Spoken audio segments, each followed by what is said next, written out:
Hello friends, welcome to a new episode of Drishti IAS editorial analysis. In this editorial analysis, we do three things. First of all, we link the editorial to the UPSC syllabus. Secondly, we try to understand the key points of the editorial. And thirdly, if any key concepts have come in the editorial and are important from exam point of view, we also discuss that. So let us begin today's editorial analysis. Dear viewer, this video is available in Hindi as well. If you wish to watch it, please visit our Hindi YouTube channel, Drishti IAS. For your convenience, the link for this video in Hindi has been provided in the description below.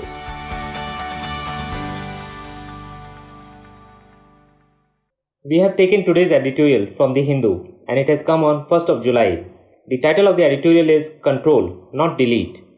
And it says that despite privacy issues with many apps, linking them to national security concerns is puerile. Puerile here means childish. So now let us see its linkage with the syllabus. So it links directly with GS paper 2, where we have international relations as the major topic. And this editorial basically deals with India-China relations. And now with Indian government's decision to ban the Chinese apps, how it will impact India-China trade relations and also relations on other fronts. So after establishing the linkage with the syllabus, now let us look at its key points. So before moving on to the key points of the editorial, let us understand what the issue is all about. So India and China have been at loggerheads for a long time now. There has been border standoff and it led to deaths of 20 Indian soldiers as well. And since then, there is a lot of anger against China and Chinese companies operating in India. And there have been various demands to impose costs on China. And even though military level talks are going on between the two countries, still Indian government has taken this step to ban 59 mobile applications with Chinese links. Though this decision is of interim nature, that means the companies have been told that they have to reply to the concerns raised by Indian government within 48 hours. And some of the clarifications have been asked on key issues such as data sharing norms under a Chinese law which requires these Chinese companies to share data with intelligence agencies of China. And this raises serious privacy concerns and data security concerns for a country like India.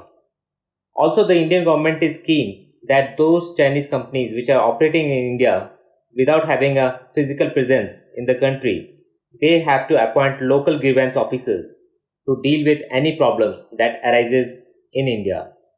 The app which is at the center of the controversy is the popular TikTok app, and this TikTok app is owned by a Chinese company called ByteDance, and it has almost 200 million users in India as per January 2020 data. Also for TikTok, India is the largest market with more than 600 million downloads. But India is not among the top revenue generating geographies for TikTok. That is China followed by USA. At the same time, TikTok also employs over 1,000 people in India. Now the government has also asked Google and Apple to remove the apps of these Chinese companies from their stores for users in India. And how the government has done this? So the government has invoked powers under section 69A of the IT Act. So this is important that this banning of the Chinese apps have been done under section 69A of the Information Technology Act of 2000. And along with this, relevant provisions of the IT procedure and safeguards for blocking of access of information by public rules 2009 have also been used. After this step, Chinese government has raised concerns. It has said that the move is selective and discriminatory, and it also runs against fair and transparent procedures and also could be violative of the WTO rules that the Chinese government is saying. And China has also said that this action by the Indian government goes against international trade and e-commerce rules. Also, the Chinese government has stated that this will not be conducive to consumer interest within India and also for market competition. Though China is making all these claims, but China itself is guilty of restricting a number of websites and apps including WhatsApp, Facebook, Twitter and YouTube in mainland China. So obviously there seems to be a discrepancy between what China wants other countries to do and what it itself is doing. And that is not restricted to just IT field. It is almost obvious in all the dimensions of China's foreign policy. So after having this background, now let us look at the key points of the editorial. So the editorial says that control and not delete. And it says that despite privacy issues with many apps, linking them to national security concerns is somewhat childish on the part of Indian government. So Indian government on June 29 announced that it would block 59 widely used apps which are linked to Chinese companies. And the top names are TikTok, UC Browser, and a file sharing app called ShareIt. UC Browser is owned by Alibaba, the big Chinese company. But the editorial says that what is common to all these three is their wide user base in India. If we talk about TikTok, ShareIt and UC Browser. And each of these claim more than 100 million monthly active users. And the other common thing is all these three apps are from China.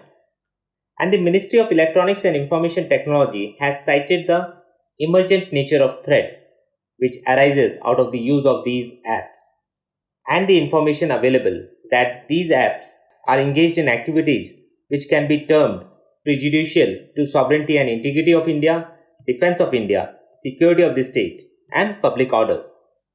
And these are all serious charges against these companies. And there is a Chinese law which is at the center of this.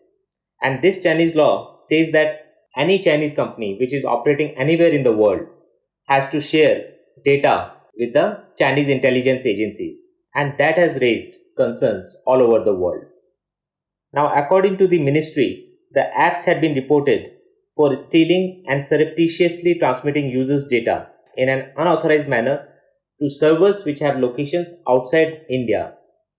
And this impinges upon the sovereignty and integrity of India. And this is linked to the data localization debate as well, where the Indian government has been wanting the foreign companies which are dealing in data to have their servers also located inside of India, because ultimately data is the new oil of the 21st century. And Indian government is not wrong in demanding that the data of the Indian users should remain within India, though it has high cost for these companies. But obviously with the Chinese companies, the Indian government doesn't want to take any risk, especially in the charge situation on the border. Editorial also says that from the perspective of data security and privacy, there is indeed a strong case for more strict regulation of apps that handle vast amounts of user data. And this move was surely long overdue. Next, the editorial says that the government might have done the right thing, but the reason seemed to be not that correct. First of all, the timing of the move, coupled with the fact that it has chosen to block the apps outright rather than ensuring that they were complying with the law, which suggests that the ban is less motivated by privacy concerns and more about sending a message to China amid the tensions among the border. And thirdly, the editorial says that privacy and data security concerns are not just limited to Chinese apps. But here another important thing to keep in mind is that recently a country like Australia has suffered what has been termed as a cyber attack originating from China. And this cyber attack from China-based hackers, it crippled the Australian government websites and essential services websites, leading to a lot of disturbance. So India must also guard against such kind of cyber attacks, and for this India has to have strict regulation over these Chinese apps. Also, the editorial says that this move may help the government to show the public that it is taking China on, even though it will have no impact on deterring Chinese behavior on the border, which will require a tough diplomatic and military response from India.